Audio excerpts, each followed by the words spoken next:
Welcome to cricket channels Tamil channel. இந்த video நம்ம அதை பற்றி பார்க்க போகிறோம் அப்படின்னா, இனிமேல் பேச்சே கிடையாது, ஒன்லி வீச்சு தான் அப்படிங்கிற மாதிரியே ஒரு வெறித்தனமான ஆட்டத்தை போட்டிருக்கிற ரஜத் படிட்டர். ஸோ ஆர்சிபி கொடுத்த சேலஞ்சாக ரொம்பவே சீரியஸாக எடுத்து மாஸ் காட்டியிருக்கிறாரு. ஸோ அடுத்தது நம்மளுடைய ஆர்சிபியோட இம்பாக்ட் பிளேயராக ஸ்வஸ்திக் சிக்காரா. ஸோ டோட்டலி இதை பற்றி தான் இன்றைக்கி பார்க்க போகிறோம். ஸோ ஃபஸ்ட்டு பார்த்தீங்கன்னா ரஜத் படிட்டர். ஸோ ரஜத் படிட்டரை பொறுத்த வரைக்கும் ஐபிஎல் 2025 அவர் தான் லீட் பண்ண போகிறாரு அப்படின்னு நமக்கு தெரியும். ஸோ அன்பாக்ஸ் ஈவெண்ட்டில் பார்த்தீங்கன்னா அந்த கேப்டன்சி ஷீல்டு அப்படிங்கிற ஒரு விஷயத்தை விராட் கோலி கையால் ரஜத் படிட்டருக்கு கொடுத்த வச்சு ரஜத் படிட்டர் லாங் டேர்ம் ஆர்சிபியோட கேப்டனாக இருக்க போகிறாரு அப்படிங்கிறத ஒரு கன்ஃபர்மேஷன் கொடுத்தாங்க. ஏன்னா விராட் கோலி பேசும்போதே பார்த்தீங்கன்னா ரஜத் படிட்டர் தான் நமக்கு லாங் டேர்ம் கேப்டன் அப்படிங்கிற மாதிரி சொன்னார். இப்போது ப்ராக்டிஸ் செஷன்லேயும் ரஜத் படிட்டர் இருக்கிறாரு. ஸோ ப்ராக்டிஸ் செஷனை பொறுத்த வரைக்கும் நேற்று என்ன ஒரு சேலஞ்ச் போயிருந்தது அப்படின்னா, பவுண்ட்ரி, அதாவது பார்த்தீங்கன்னா 3 பால்ஸுக்கு ஒன்ஸ் கண்டிப்பாக பவுண்ட்ரி அடிக்கணும். 3 பாலில் பவுண்ட்ரி அடிக்காமல் விட்டோம் அப்படின்னா நம்ம அதுக்கப்புறம் அந்த ப்ராக்டிஸ் செஷனை ஆப்ஷனல் அப்படிங்கிற மாதிரி வச்சுட்டு அடுத்த பேட்டருக்கு வழி விட்டுறணும் அப்படிங்கிற மாதிரி ஒரு விஷயத்தை வச்சுருந்தாங்க. ஸோ அதில் பார்த்தீங்க அப்படின்னா எதுக்காக இந்த சேலஞ்ச் அப்படின்னா, பிளேயர்ஸ் என்ன மாதிரி ஹிட் பண்ணுறாங்க, அவங்களுடைய ஹிட்டிங் கெப்பாசிட்டி எவ்வளோ அப்படிங்கிற மாதிரி அதை தெரிஞ்சுக்கிறதுக்காக தான் இந்த மாதிரி ஒரு சேலஞ்சு. அது அவங்க வேறு யாருக்கோ போட்டிருப்பாங்கன்னு நினைக்கிறேன். ஏன்னா ரஜத் படிட்டர் ஸ்பின்னுக்கு எகெயின்ஸ்டாக தான் அடிப்பார், பேஸுக்கு எகெயின்ஸ்டாக செட்டில் டவுன் ஆகிட்டு அந்த இடத்துல ஆங்கர் ரோலில் விளாடுவார். மெஜாரிட்டி அவர் பேசர்ஸ் அதிகமாக அடித்தது கிடையாது. பட் ஆனால் பார்த்தீங்கன்னா யாஷ் தயாலை வேறு லெவலில் போட்டு பொழந்தே விட்டார் நேற்று.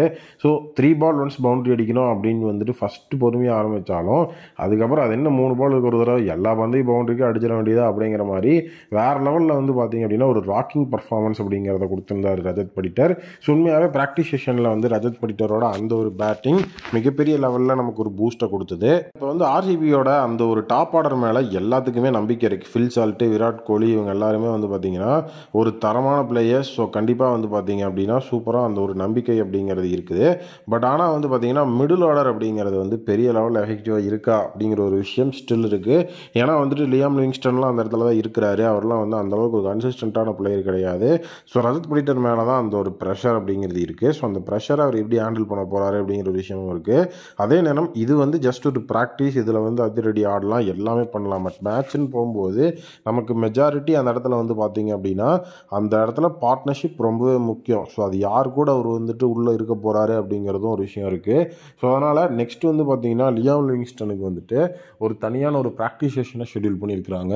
ஸோ இன்றைக்கி ஈவினிங் அந்த ஒரு ப்ராக்டிஸ் செஷன் நடக்கிறதுக்கு நிறைய வாய்ப்பு இருக்குது. லியாம் லிவிங்ஸ்டன் என்ன மாதிரி பர்ஃபார்மன்ஸ் கொடுக்குறாரு அப்படிங்கிறதெல்லாம் ஹெவியாக நோட் பண்ணி அந்த இடத்துல அவங்க உள்ளே வைக்க போகிறாங்க அப்படிங்கிறது தான் இப்போ கிடச்சிருக்கிற அப்டேட்டு.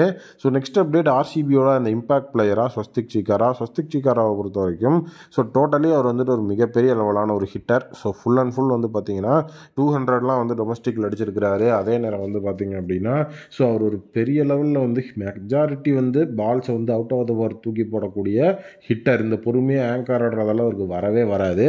ஸோ அதே நேரம் அவர் ஒரு மிடில் ஆர்டர் பேட்ஸ்மேனும் கிடையாது. நீங்கள் ஒரு ஃபினிஷிங் அப்படிங்கிற மாதிரி சுச்சுவேஷனில் அவர் அனுப்புனீங்க அப்படின்னா நீட்டாக ரன்ஸை ஸ்கோர் பண்ணுவார்.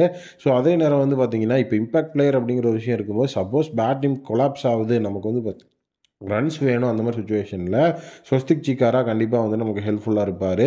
இப்போ அவருக்கு பார்த்தீங்க அப்படின்னா அந்த ஒரு மிடில் ஆர்டரில் பெரிய லெவலில் எஃபெக்டாக இருக்கணும் அப்படிங்கிற மாதிரியும் சொல்லிட்டு இருக்காங்க. ஸோ அதே நேரம் ஏன்னா இப்போ கொலாப்ஸ் ஆகுது பேட்டிங் அப்படின்னா ஒரு 50 ரன்னுக்குள்ளேயே 5 விக்கெட்லாம் போயிடுச்சுன்னா அந்த இடத்துல அட்டாக்கிங் ஆடுறது மட்டுமே நமக்கு எஃபெக்டிவாக ரன்ஸை சேர்த்து கொடுக்காது. என்னதான் ஒரு 5 6 அடித்தாலும் அந்த இடத்துல கடைசி வரைக்கும் நின்று அந்த 20 ஓவர் ஆடி கொடுத்தா மட்டும்தான் நமக்கு ஓரளவுக்கு டீசெண்டான ஸ்கோர் வரும். ஸோ அதனால் அந்த மாதிரி ஒரு விஷயத்தையும் அந்த இடத்துல சொல்லிட்டு இருக்காங்க. ஸோ அதே நேரம் ஸ்வஸ்திக் சிக்காரா ப்ராக்டிஸில் 27 பாலுக்கு 65 ரன் அப்படிங்கிறத அடிச்சு வேறு லெவலில் நான் ஒரு ஹிட்டர் தான், என்னால் இதையும் பண்ண முடியும் அப்படிங்கிற மாதிரி சொல்லியிருக்கிறாரு. ஸோ பேட்டிங் அப்படின்னு வரும்போது கண்டிப்பாக டேவிட் படிக்கல் உள்ளே அந்த இடத்துல இருப்பார். ஸோ அதே நேரம் இப்போ எனக்கு டாப் ஆஃப் த ஆர்டர்லேயும் இம்பாக்ட் அப்படின்னா டேவிட் படிக்கலை கொண்டு வருவாங்க. பேட்டிங்கில் பார்த்தீங்கன்னா மெஜாரிட்டி டாப் ஆஃப் த ஆர்டரில் இம்பாக்டை கொண்டு வர மாட்டாங்க, ஃபினிஷிங்கில் தான் கொண்டு வருவாங்க. ஸோ ஃபினிஷிங்கில் ஸ்வஸ்திக் சிக்காரா தான் உள்ளே இருப்பார். பவுலிங்னா அந்த இடத்துல ராசிக் சலாம்தார்லாம் இம்பாக்டில் இருப்பார்.